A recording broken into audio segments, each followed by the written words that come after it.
En esta clase, mis hermanos, vamos a seguir nuestro estudio de introducción a la Biblia y vamos a fijarnos en la escrituración. Estamos todavía en la parte 2 de la producción de la Biblia.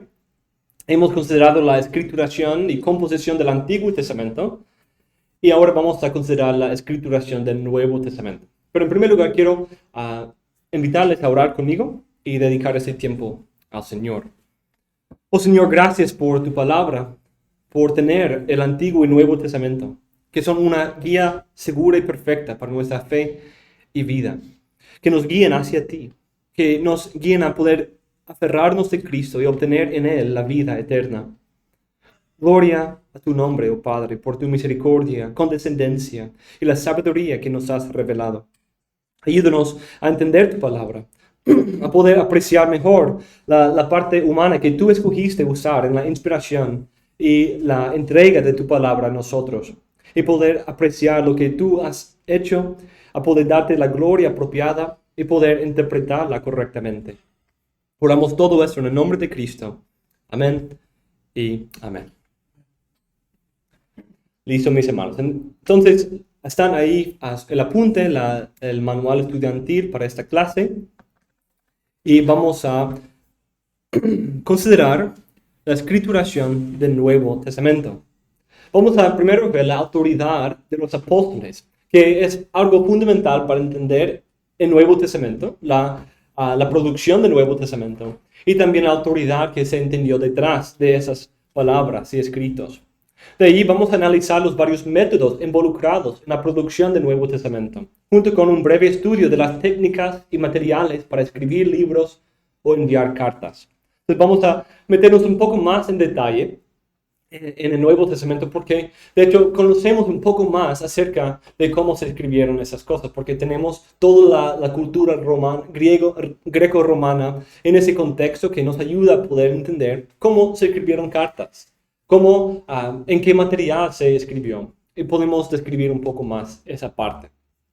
La meta de este estudio es ayudarnos a ver cómo la iglesia primitiva entendía sus textos y cómo el autor humano y el Espíritu Santo trabajaron en una manera concursiva y orgánica en la producción de estos libros. Entonces, ya quizás esperaban esto, como decíamos con el Antiguo Testamento, estamos tratando de entender el rol divino, el rol del Espíritu Santo en los autores humanos, tanto en el Antiguo como en el Nuevo. Consideremos en primer lugar la autoridad de los apóstoles. Dios ha elegido revelarse en la naturaleza, el Antiguo Testamento y en Cristo mismo. Pero también debemos ver que los apóstoles fueron apuntados por Cristo, señalados por Él, para ser traidores o portadores de revelación de parte de Dios. Las Escrituras enseñan que Cristo comisionó a ciertos hombres para poner los cimientos de su iglesia y representarlo a Él ante el mundo. Y como afirma Michael Kruger, el papel autoritativo de los apóstoles se entretejió en el tejido del cristianismo desde sus primeras etapas. Esta idea de la autoridad apostólica es fundamental para la iglesia y usando las palabras de Cristo, ¿cierto? Ellos son el fundamento de la iglesia. Y esa autoridad no es simplemente en algún tipo de beneficio externo, sino ellos tienen autoridad porque han sido comisionados por Cristo mismo para ser sus representantes oficiales. Ibn Bavinck, hablando de esa realidad, dice: Jesús no nos ha dejado nada por escrito. Sin embargo, y él mismo incluso se ha ido a los cielos. Por lo tanto, tenía que asegurarse de que su verdadero testimonio se transmitiera puro y sin mezcla a la humanidad. Para ello, eligió a los apóstoles. El apostolado es un oficio extraordinario y un ministerio totalmente único en la iglesia de Jesús. Los apóstoles fueron específicamente dados por el Padre, elegidos por Cristo mismo y de varias maneras preparados y equipados por Él para su tarea futura.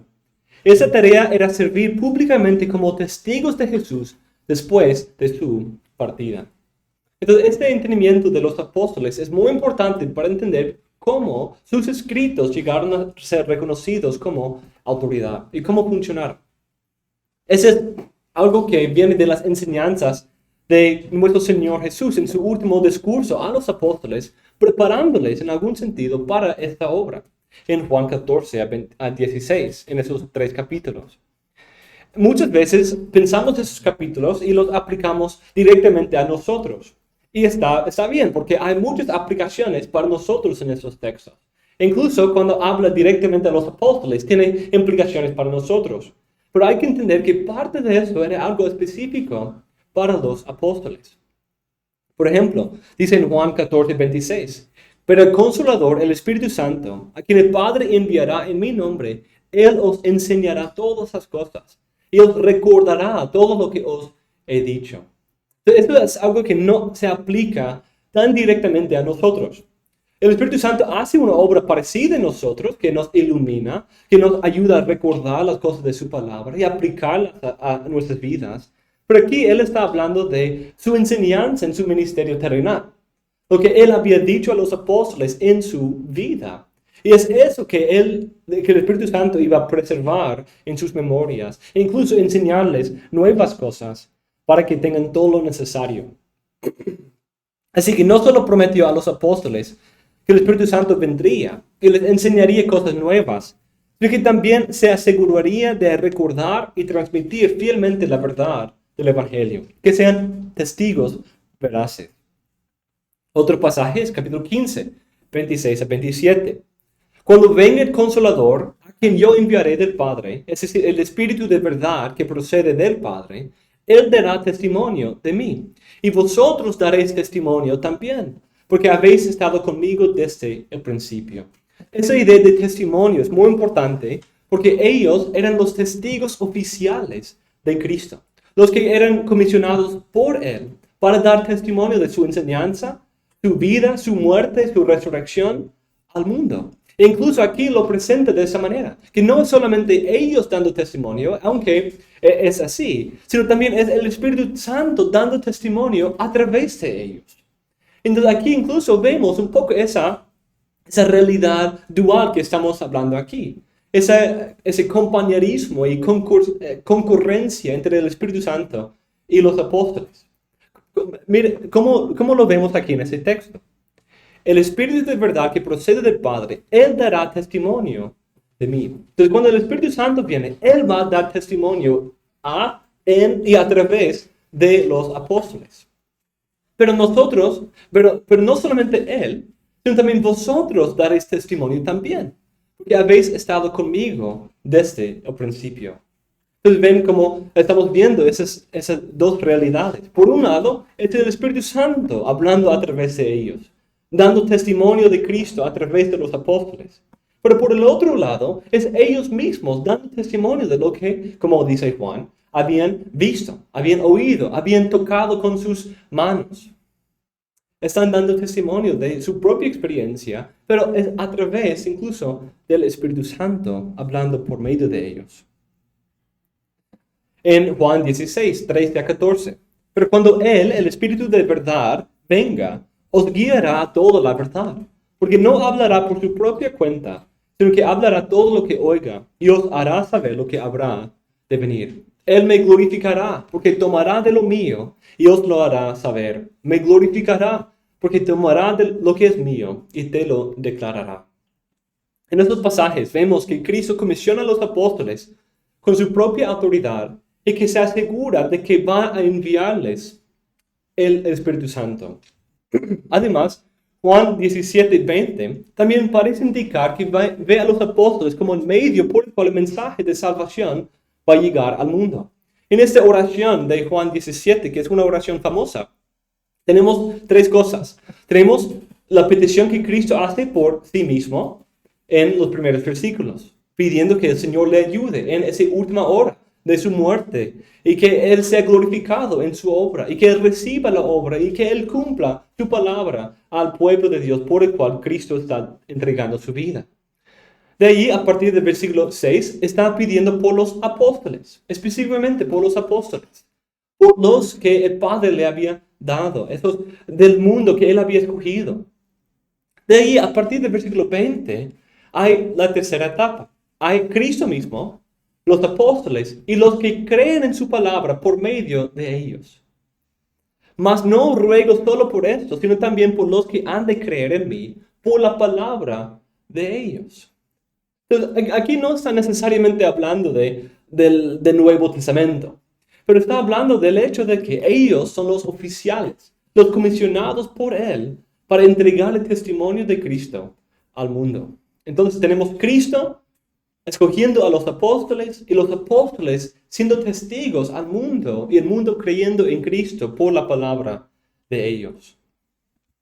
En esto vemos que la antítesis moderna que los eruditos han tratado de hacer entre los apóstoles y Cristo no tiene fundamento. Cristo mismo no busca hacer una distinción entre sus palabras y la palabra de sus apóstoles. Él pone su propio sello de autoridad sobre ellos. Y Horace Boss dice, de hecho Jesús no se representa a sí mismo en ninguna parte como el ser por su actividad humana y terrenal, el expansor exhaustivo de la verdad. Más bien, Él es el gran hecho a ser expuesto, y no se ha aislado de sus intérpretes en ninguna parte, sino que por el contrario los ha identificado con Él, tanto en lo que respecta a la absolutización de la autoridad, como a la adecuación del conocimiento impartido. Y a través de la promesa y el don del Espíritu, ha hecho realidad esa identidad. El Espíritu toma de las cosas de Cristo y las muestra a los receptores.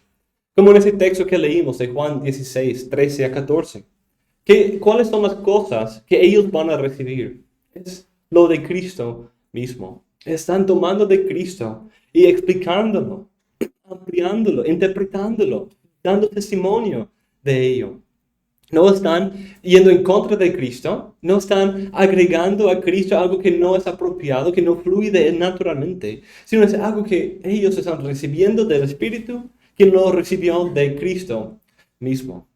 Entonces no hay esa división. Entonces es inapropiado, como algunos cristianos del día de hoy hacen de una manera sencilla, de una manera sincera, de querer dar preferencia a Cristo y dicen, pues si no está en letras rojas, no lo voy a creer. Tiene que ser en las letras rojas. Quizás han escuchado ese lenguaje, porque parecen dar algún tipo de valor o autoridad superior a las palabras de Cristo mismo, por encima de las de sus apóstoles. Y en cierto sentido, parece estar bien, ¿cierto? Pero cuando entendemos qué es un apóstol, y como Cristo mismo reconoce a los apóstoles y prometió la ayuda de su Espíritu Santo en ellos para dar sus palabras, lo que es de Él. Entonces, el hacer esa distinción es ir en contra de lo que Cristo mismo ha dicho. Es ir en contra de esas palabras rojas.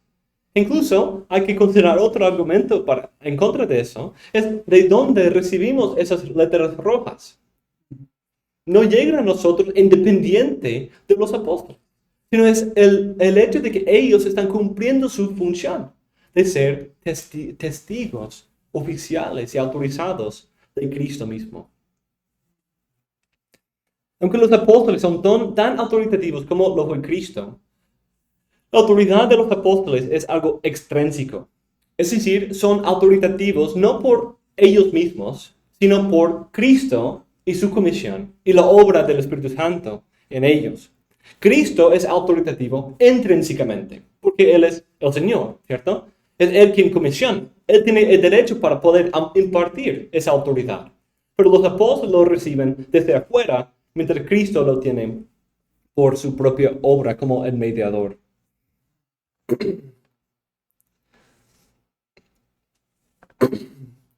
Entonces, incluso Juan menciona un poco de esto, cuando él habla de que eso no se originó con él, sino viene de Dios. Y ese es el mensaje que hemos oído de él y que os anunciamos. Dios es luz y en él no hay tiniebla alguna. O Pablo en Gálatas 1, no diciendo eso es de los hombres o de mi persona, sino es algo que recibí de Cristo mismo. Él me dio esa revelación. Es Él quien me comisionó. Es Él quien me puso como apóstol. No yo mismo. Entonces Cristo tenía esa expectativa de que sus apóstoles comunicaran la verdad a su pueblo y fundaran la iglesia, incluso escribieran las escrituras del Nuevo Testamento.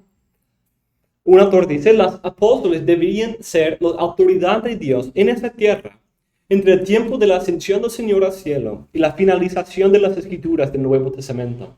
los cuales se convertirían entonces en una autoridad final y continua. La autoridad del Señor era intrínseca, mientras que la autoridad de los apóstoles, aunque igual, era extrínseca. Las palabras del Señor son autoritativas por lo que Él es, mientras que los apóstoles son autoritativos por lo que Cristo es y lo que Él ha dicho acerca de ellos. Los ministros, a Clemente, en su carta a Roma, escribe y dice lo siguiente: los ministros de la gracia de Dios han hablado por el Espíritu Santo de arrepentimiento, y el Señor de todas las cosas se ha declarado a sí mismo con un juramento al respecto. Los ministros de la gracia de Dios han hablado por el Espíritu Santo de arrepentimiento. Es muy probable que aquí esté haciendo referencia a los apóstoles, porque hay mucha evidencia, como vamos a ver luego en otra clase, que la iglesia primitiva entendía este rol fundamental de los apóstoles y tenían a los apóstoles en alto. También en varios pasajes del Nuevo Testamento vemos esa autoridad, como Efesios 2:20, cuando habla de que ellos son el fundamento de la iglesia. Hebreos 2:3, que habla de que Cristo empezó a hablar la palabra de la salvación y de ahí a través de ellos que lo habían testificado.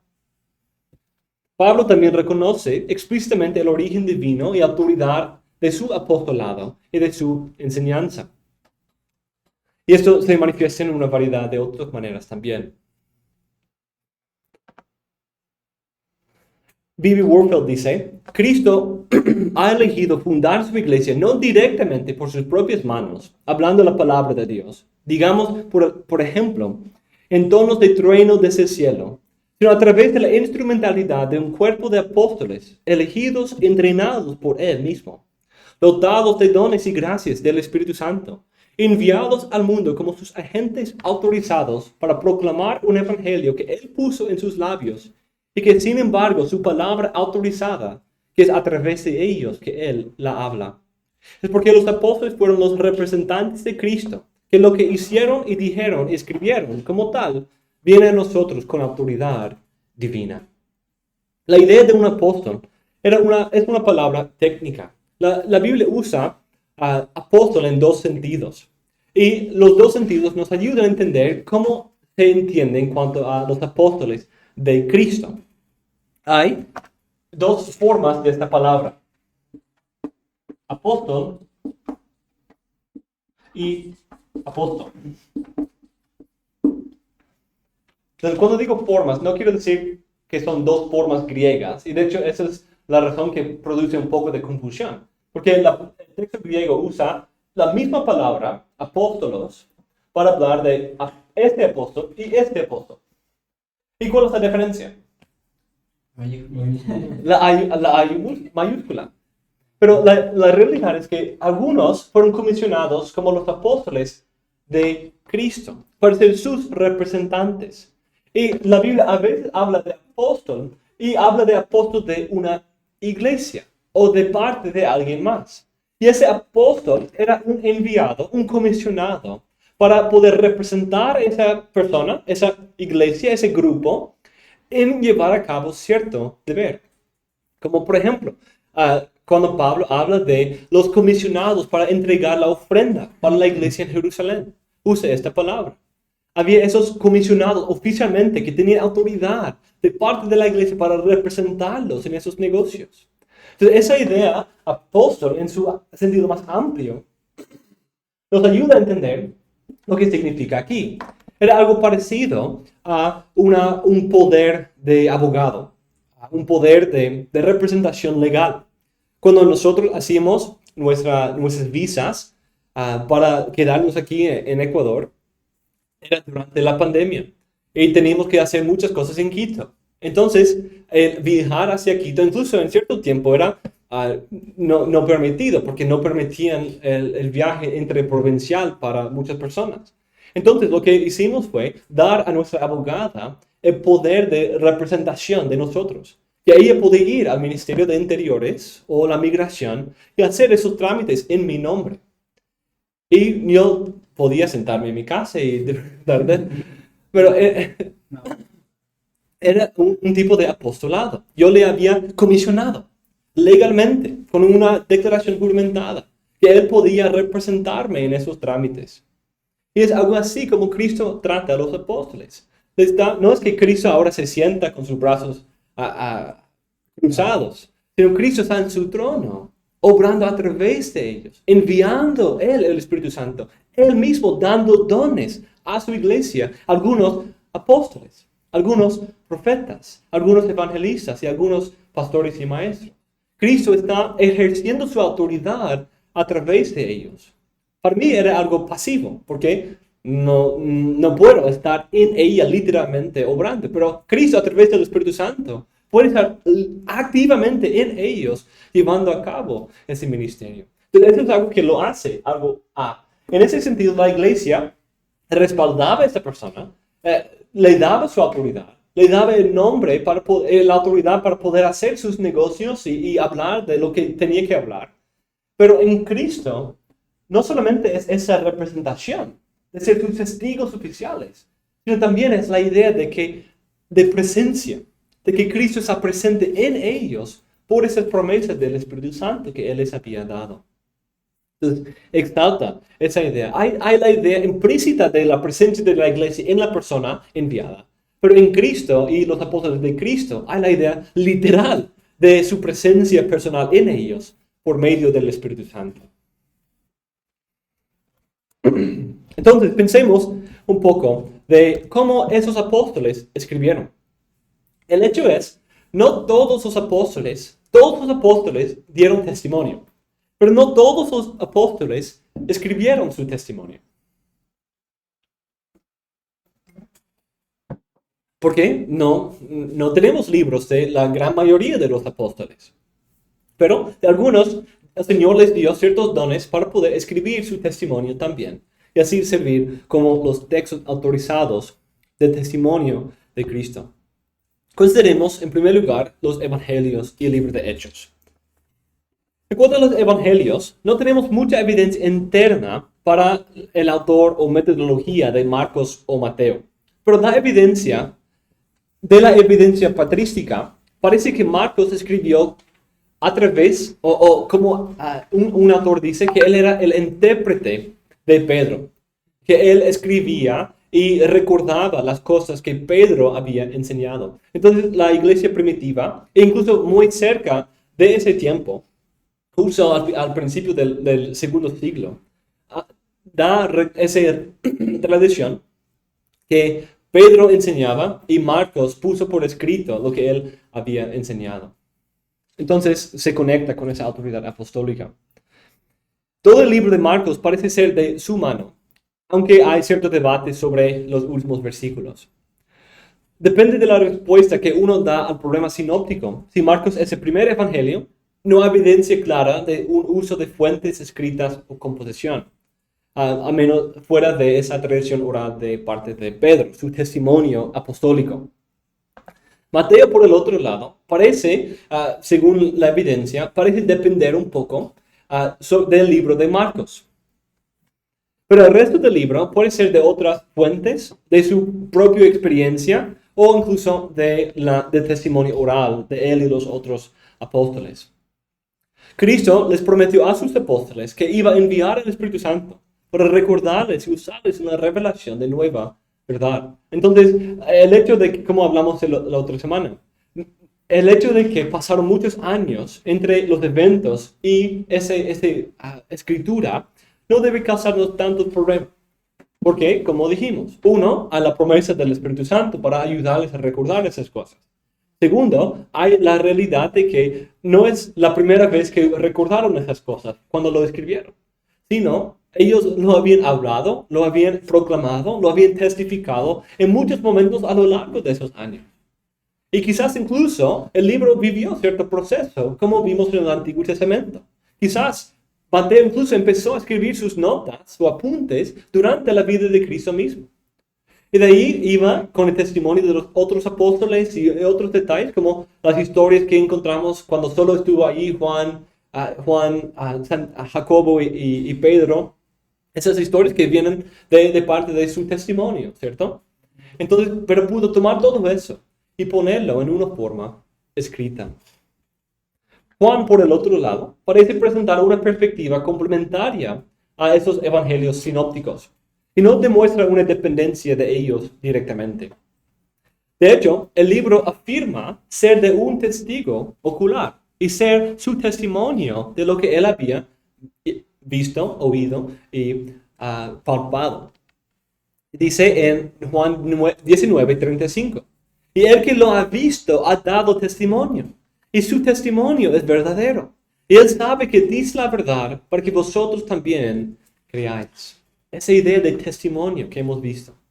Luego, en capítulo 21, este es el discípulo que da testimonio de esas cosas. Y el que escribió esto, y sabemos que su testimonio es verdadero. Y hay también muchas otras cosas que Jesús hizo, que si se escribieran en detalle, pienso que ni aún el mundo mismo podría contener los libros que se escribirían. Juan tiene un fenómeno interesante, en que él no se identifica como el autor, explícitamente. No dice, yo Juan soy el autor.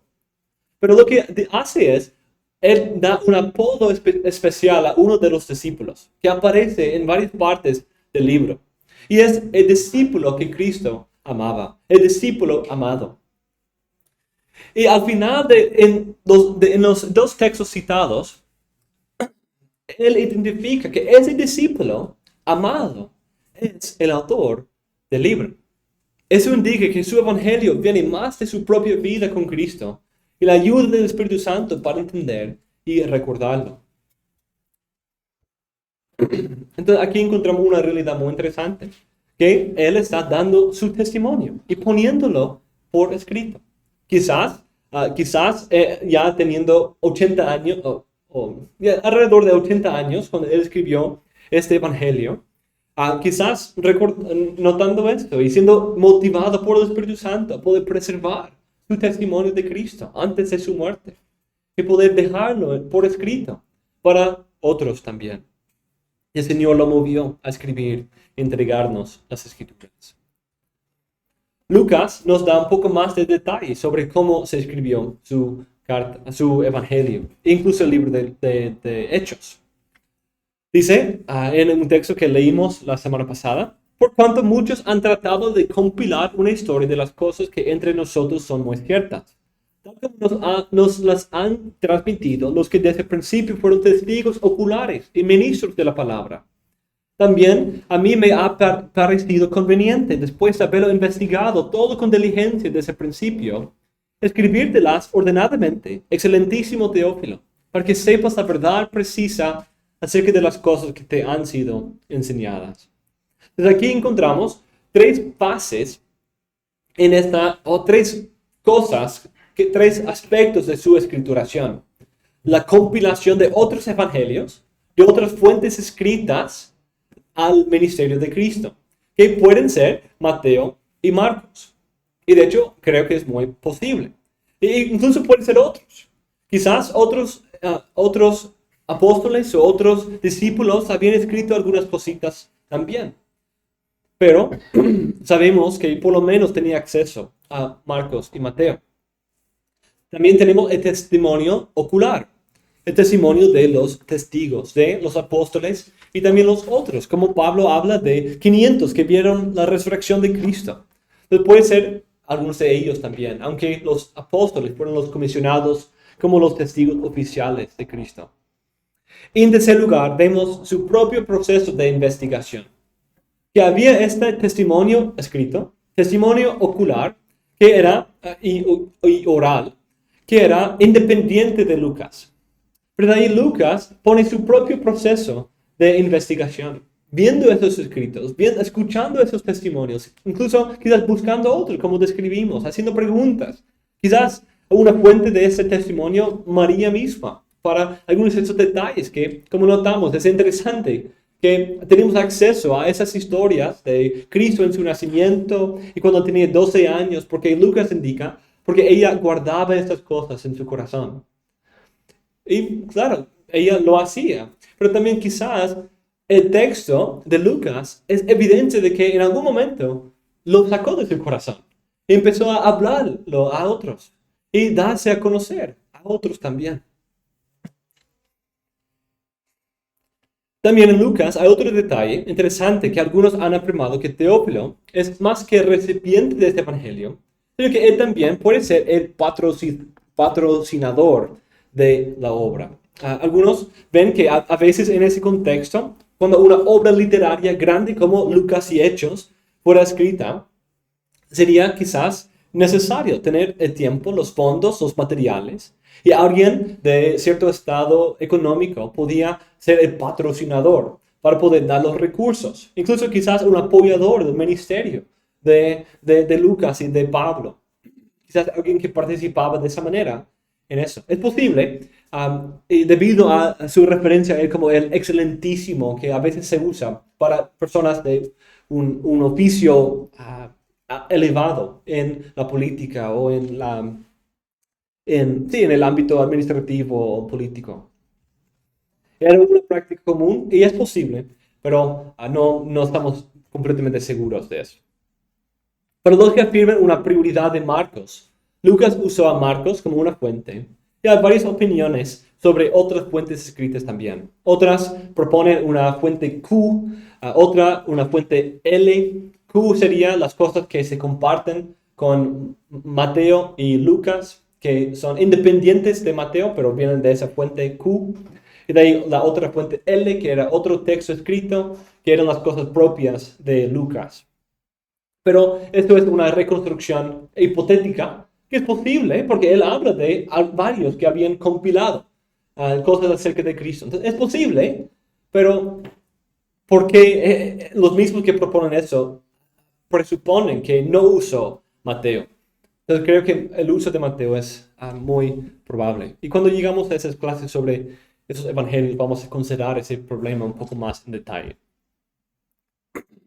El libro de Hechos parece ser producido de una manera parecida al libro de Lucas, por su manera de investigar, escuchar las historias, porque no fue testigo de todas las cosas escritas en el libro, como tampoco en la vida de Jesús. Pero él tuvo acceso a personas que estuvieron ahí. Y para algunos de los eventos, él sí estuvo ahí. Algo interesante en el libro de Hechos es que hace un intercambio entre pronombres de la tercera persona, ellos, él, hacía esto, y de ahí en ciertas secciones del libro, en capítulo 16, capítulo 20, 21 y 27 a 28, está usando los pronombres de la primera persona.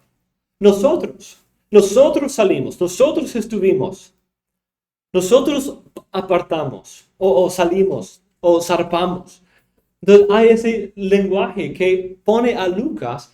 Entonces quizás hay algunos casos en que como quizás no sería necesario decir nosotros y él estuvo allí, sino hablando de una manera como literaria. Pero el hecho de que él hace ese intercambio entre a veces tercera, a veces primera persona, es algo que nos indica que en esos momentos él está hablando de su propia experiencia también. Que él había acompañado a Pablo en varias de esas partes del libro. Entonces, como Juan o como Mateo, parte de su libro también viene de su propia experiencia y su propio testimonio ocular de esas cosas. De fuentes, de tradición oral o el testimonio oral de otros, pero también de su propia experiencia con Pablo en esas cosas. Entonces, en estos 5 libros vemos una realidad muy diversa de escrituración. Marcos siendo el intérprete de Pedro y escribiendo el testimonio de alguien más. Mateo tomando la fuente escrita de Marcos, quizás otras, y también poniendo su propia experiencia y sus propios toques personales. Lucas es recibiendo los otros escritos, escuchando la tradición oral, haciendo sus propias investigaciones, incluso en Hechos, experimentando algunas de las cosas él mismo. Y Juan, como Marcos, dando un testimonio ocular, pero en este caso es el suyo propio y no el testimonio de alguien más. Entonces, una realidad de escrituración muy diversa. Que el producto es igual, la palabra de Dios, la palabra autorizada del testimonio de Cristo y de la iglesia primitiva. Pero es a través de una realidad diversa de escrituración. El Espíritu Santo estando activo en todas las partes. Vamos a las epístolas. En las epístolas hay más unidad, pero todavía hay gran diversidad. A veces las epístolas parecen tener coautores, a veces son escritas con amanuenses o secretarios, o puede haber un solo autor. Pablo es el autor de la mayoría de las epístolas en el Nuevo Testamento, pero su método es muy distinto de carta en carta. Romanos parece ser escrito solo por Pablo, pero fue escrito con el uso del amanuense. Tercio no habla de un coautor al principio, pero Tercio dice en 16:22, yo Tercio que escribo esa carta, os saludo en el Señor. Tercio es como un apodo de Pablo. No, es su secretario. Él es el amanuense que está ayudando a escribir. Efesios quizás fue escrito solo por Pablo, pero también es posible que Tíquico era el amanuense que ayudó llevando la carta, como se menciona al final en Efesios 6. Y cuando consideramos la realidad de amanuense, hay que considerar qué rol tuvo. ¿Qué rol tuvo ese amanuense en la escrituración?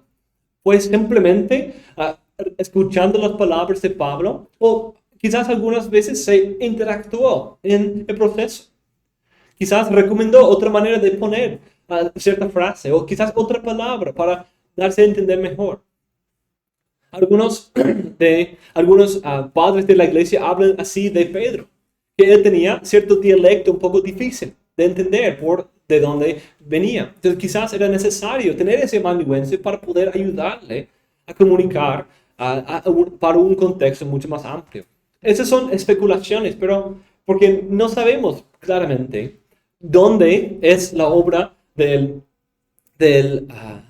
amanuense y dónde es solo la palabra de Pablo. En el caso de Romanos no podemos decir, pues es simplemente dictado, nunca pone la mano el amanuense, porque hay versículo 22 y capítulo 16, ¿cierto? Yo Tercio es que escribo esa carta, os saludo en el Señor. Entonces, por lo menos esa frase vino de parte del amanuense, por lo menos tuvo esa libertad de poder dar su propio saludo, de poder identificarse en la carta. Entonces, eso no debe ir en contra de la idea de la inspiración, ni de la idea de la autoría de Pablo. Pero es algo que nos ayuda a entender el proceso complicado que yacía detrás de esas cartas.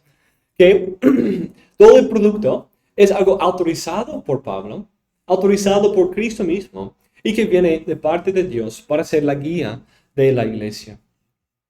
1 Corintios y Gálatas parecen ser escritos por Pablo. Incluso habla de cómo él está escribiendo con sus propias palabras o su propia mano, como en esos textos, en 1 Corintios 16:21.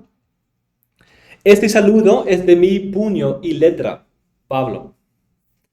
Algo que como creo que notamos en otra clase, que él tenía la costumbre de escribir su carta y de al final poner su firma, un saludo personal con su propia mano. Incluso cuando usaba un amanuense, él ponía su propia firma al final.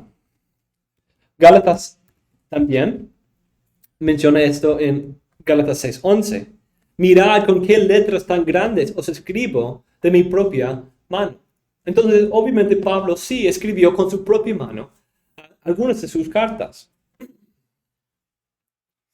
1 y 2 Timoteo y Tito también parecen ser escritos por la mano de Pablo, aunque las epístolas pastorales son comúnmente descritas como pseudepígrafas debido a ciertas diferencias entre ellas y las epístolas auténticas. Y pseudepígrafa es simplemente decir que escritas en el nombre de Pablo, pero de hecho por alguien más. Algunos han tratado de explicar las diferencias entre 1 y 2 Timoteo y las otras cartas de Pablo, y algunas semejanzas con Lucas y Hechos, por decir que quizás Lucas era el amanuense detrás de esas cartas. Que había un amanuense que quizás parte de ese toque particular del amanuense se evidenció, haciendo un estilo un poco diferente entre esas cartas y las otras. 2 Corintios, por el otro lado, tiene a Timoteo como un coautor en la introducción de la carta. Lo mismo sucede en Filipenses, Colosenses y Filemón. Primero y segundo Tesalonicenses no solamente tienen a Timoteo, sino también a Silvano. Es posible que uno de ellos actúa como el amanuense, incluso a veces que quizás contribuyeron a parte de la escritura, a la escritura. De hecho, es en 2 Tesalonicenses que Pablo explica un poco más acerca de su costumbre de escribir. Dice, yo, Pablo, escribo ese saludo con mi propia mano. Ese es el signo de la autenticidad en cada una de mis cartas. Esa forma en que yo escribo. Esa práctica aparece en esos textos que ya citamos en 1 Corintios, Gálatas 6, también en Colosenses 4 y Filemón 19. Y eso es algo importante, porque nos ayuda a entender un poco de la idea del entendimiento de Pablo detrás de esas cartas, que incluso las cartas que fueron escritas con un coautor, como Filemón y Colosenses, que fueron escritos con coautores en el título, en la introducción. Pero aún así, Pablo firmaba con su propio sello, signo de autenticidad. Entonces, aunque era de parte de Pablo y quizás con la ayuda de otros, pero Pablo daba su autorización, su autenticidad de esa obra. Entonces, cualquier rol que tuviera un amanuense o un coautor en la producción de un libro, Pablo, el autor principal, el apóstol, daba su sello de autenticidad, su sello de aprobación, para decir que eso es lo que él quería transmitir. Él es conforme a la verdad y algo que debe ser reconocido por la iglesia como apostólico. El libro de Hebreos está un poco está encerrado en misterio en cuanto a su autoría. Incluso en la iglesia primitiva había mucho debate sobre eso. Hay varias teorías, algunas principales son escrita por Pablo, escrita por Lucas, predicado por Pablo y de ahí escrito por Lucas, porque sí se presenta como una palabra de exhortación, algo que quizás tenía una forma oral antes de escribirse. O algunos dicen que fue predicado o escrito por Pablo en otro idioma, como arameo, y de ahí traducido por Lucas al griego. Y de ahí hay otras propuestas. Alguien dijo una vez que fue María. Otros dicen que era Bernabé, que era Apolos, o que era Clemente, o otros autores de la iglesia primitiva. Entonces, hay una gran variedad de teorías sobre la escritura de Hebreos. Por eso no sabemos mucho de cómo llegó a ser. Santiago, Judas, 1 y 3 de Juan, parecen ser de una sola mano. Las cartas de Pedro son un poco más complicadas debido a todo el debate sobre su naturaleza como pseudepigrafía. Muchos reconocen o piensan que afirman que 1 de Pedro y 2 de Pedro son libros falsamente atribuidos a Pedro. Pero quizás parte de esa diferencia puede ser debido al uso de un amanuense en 1 de Pedro como Silvano. Como dice, por conducto de Silvano, nuestro fiel hermano, porque así lo considero. Os he escrito brevemente, exhortando y testificando que esa es la verdadera gracia de Dios.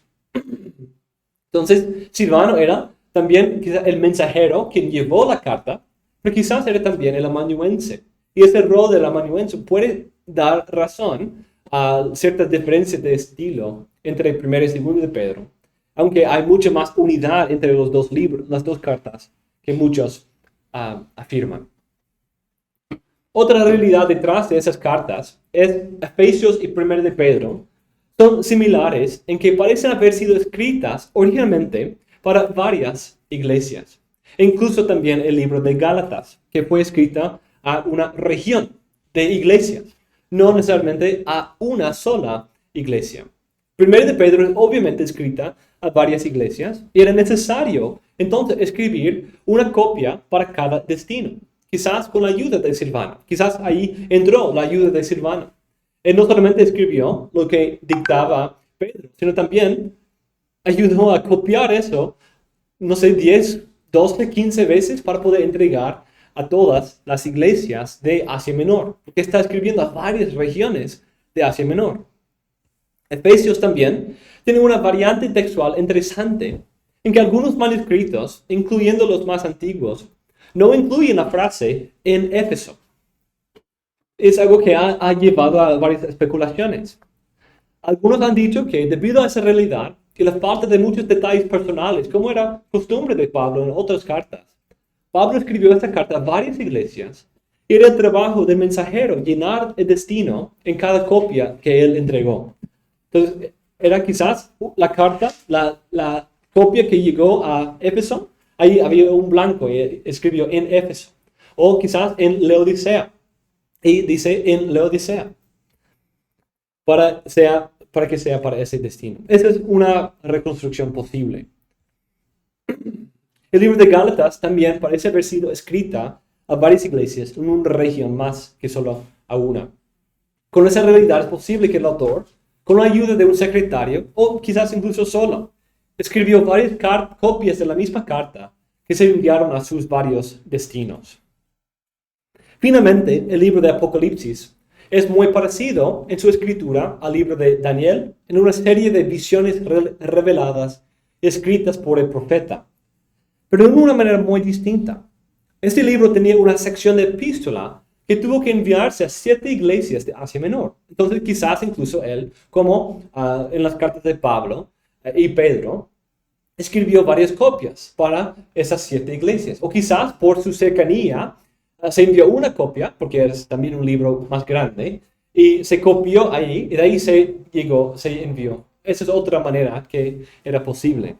Enviar a la primera de esas 7 iglesias, transcribirla y quedarse con su propia copia, y de ahí enviarla al próximo lugar. El libro de Apocalipsis también es muy interesante. El autor es Juan. Pero es algo interesante que el libro habla de Juan, no solamente como el autor del libro, sino también como si fuera el amanuense del libro. Pero ¿quién es el autor si él es el amanuense? ¿Qué? Cristo mismo. Porque las cartas a las iglesias, ¿de quién son? Son de Cristo, son sus palabras a esas iglesias. Es algo interesante. Usa esa técnica de amanuense, la manera en que otras cartas son escritas, para presentar a Juan como simplemente el secretario, escribiendo las palabras de Cristo por dictado a sus iglesias. Cristo parece ser un coautor de ese libro y Juan actúa como su amanuense. Capítulos 2 a 3 presentan las cartas del Señor a esas iglesias escritas por la mano de Juan. También Cristo termina el libro con una despedida que era común de las otras epístolas. Algo muy parecido a lo que hace Pablo en sus cartas, ¿cierto? Como él empieza diciendo su nombre y dando su mensaje a la iglesia y termina con un saludo con su propia mano. Y aquí termina el libro de Apocalipsis de una manera muy parecida. Yo, Jesús, he enviado a mi ángel a fin de daros testimonio de esas cosas para las iglesias. Yo soy la raíz y la descendencia de David, el lucero resplandeciente de la mañana. De una manera está revolviendo al final para dar su mensaje final, su saludo final a la iglesia. Muchas veces las epístolas terminan con una despedida en que el autor expresa su deseo de visitar pronto a las iglesias. Como en Romanos o 1 Corintios, Pablo termina diciendo, espero poder estar con ustedes pronto. Y parece que Cristo mismo hace algo parecido también. En Apocalipsis 22, dice en versículo 7, he aquí, yo vengo pronto. Y de ahí un poco más luego, en versículo 12 a 13, he aquí, yo vengo pronto. Y mi recompensa está conmigo para recompensar a cada uno según sea su obra. Yo soy el alfa y la omega, el primero y el último, el principio y el fin. Y de ahí en versículo 20, el que testifique de esas cosas dice, sí, vengo pronto. Y de ahí responde Juan y dice, amén, ven, Señor Jesús. Algo qué interesante ver que esas prácticas comunes en otras cartas aquí son aplicadas a esta relación íntima entre Juan y Cristo. De una manera, siendo compañeros en la escritura de este libro. Por la mano de Juan, por la mano de su mensajero, he enviado a mi ángel a fin de dar testimonio de esas cosas para las iglesias. A través de su ángel, su mensajero, Cristo mismo está hablando a la iglesia. Entonces tenemos una gran diversidad en estas cartas. En último lugar, podemos pensar de cómo se entregó. Vamos a saltar la parte sobre los materiales usados por el momento. Pero ¿cuáles eran las prácticas para la entrega, el enviar esas cartas? Había una vez cuando todas las cartas de Pablo y los otros autores del Nuevo Testamento existieron individualmente y fueron enviadas a una iglesia o persona particular. Había una vez, y de hecho una larga vez, cuando no teníamos esto. Cuando no teníamos todas esas cartas y libros compuestos en un solo libro. Porque empezaron como una carta enviada a Roma, a la iglesia en Éfeso, o a la iglesia en Tesalónica y varios otros lugares.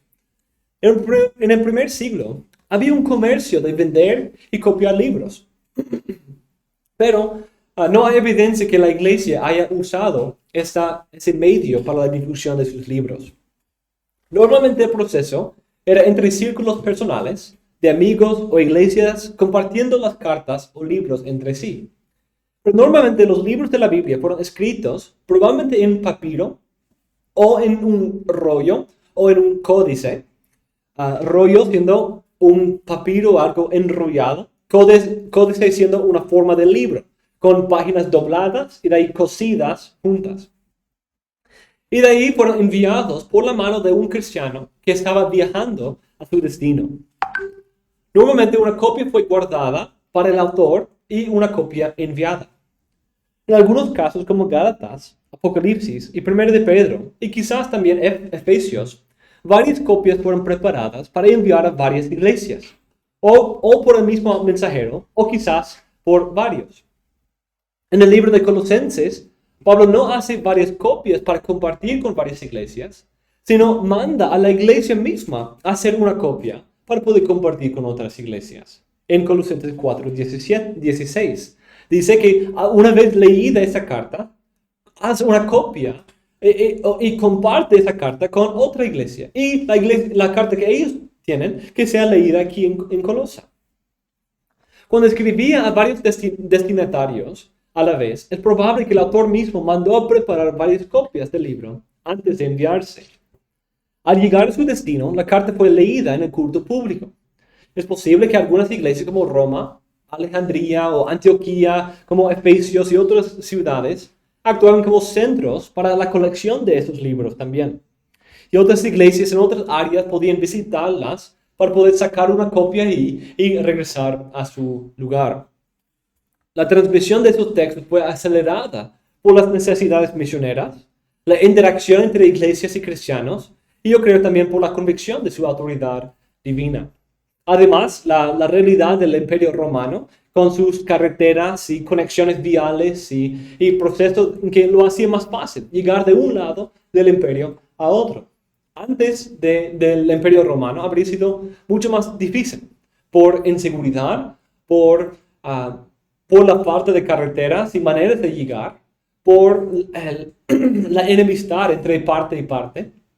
Pero con el Imperio Romano daba cierta unanimidad, uniformidad a todo el imperio y también ciertas vías y caminos para poder trazar, llevando las cartas del Nuevo Testamento a todos los destinos diferentes.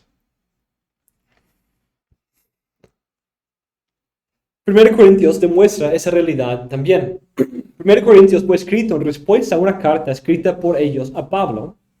Es posible que esta carta fue enviada a Pablo junto con una ofrenda por Estéfanas, Fortunato y Acaico, mencionado en 16:17. Y es posible que Pablo envió su respuesta de regreso con ellos. También en 16:3 Pablo hace referencia a esta práctica. Dice, cuando él llega a Corintios, va a enviar una carta. y la ofrenda para la ayuda de las iglesias en Jerusalén.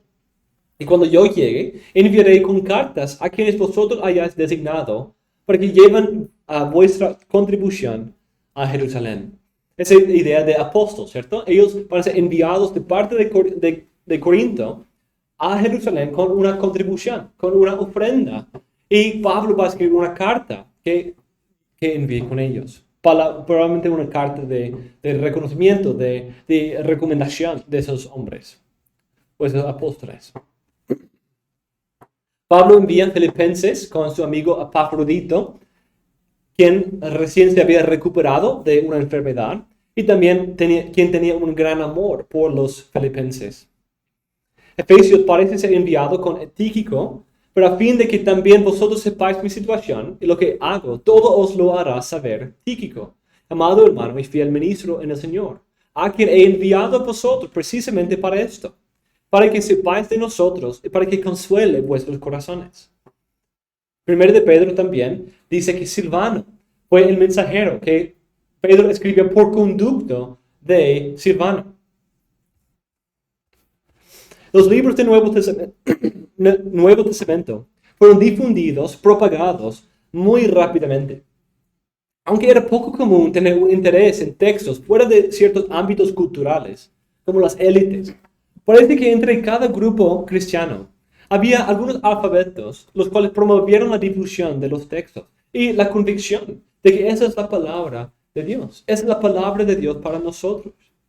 Y hay evidencia de que se expandió muy rápidamente en todo el imperio en los primeros siglos, en los primeros años después de su escritura. En cualquier parte del imperio romano, desde Lyon en lo que hoy es Francia, en el occidente, o Antioquía en el oriente, hay evidencia de casi todos los libros del Nuevo Testamento antes del final del segundo siglo. Entonces, en menos de 100 años, los libros han llegado a los dos extremos del imperio romano. Y no solamente eso, sino en 181, en las actas de los mártires esquilitanos, tenemos una referencia a una colección de las cartas de Pablo. Entonces tenemos en Cartago, en el punto más lejano del imperio romano, o solo 100 años después de su escritura, tenemos esas cartas en el lejano extremo del imperio y también traducidas al latín.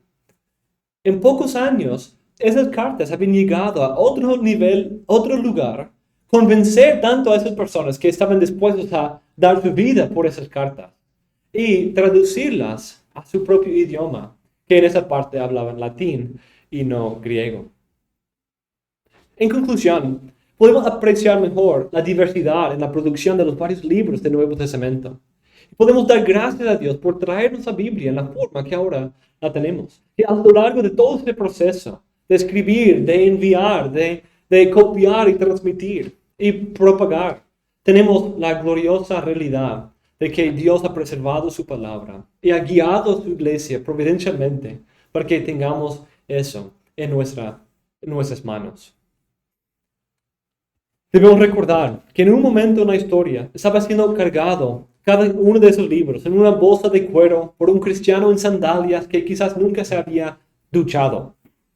Pero aún así Dios los preservó y guió a la iglesia a poder reconocerlos, agruparlos y poder darles una forma en que hoy tenemos una Biblia completa. Hoy tenemos todos esos libros aquí para nosotros, como nunca más en la historia. Como empezamos ese curso, asombrándonos de la providencia de Dios, que hoy tenemos tanto acceso a la palabra de Dios como nunca más en la historia. Como nunca más en la historia. Como nunca antes. Entonces, gloria al Señor por su palabra y que nosotros seamos responsables con ese tesoro que Él nos ha dado.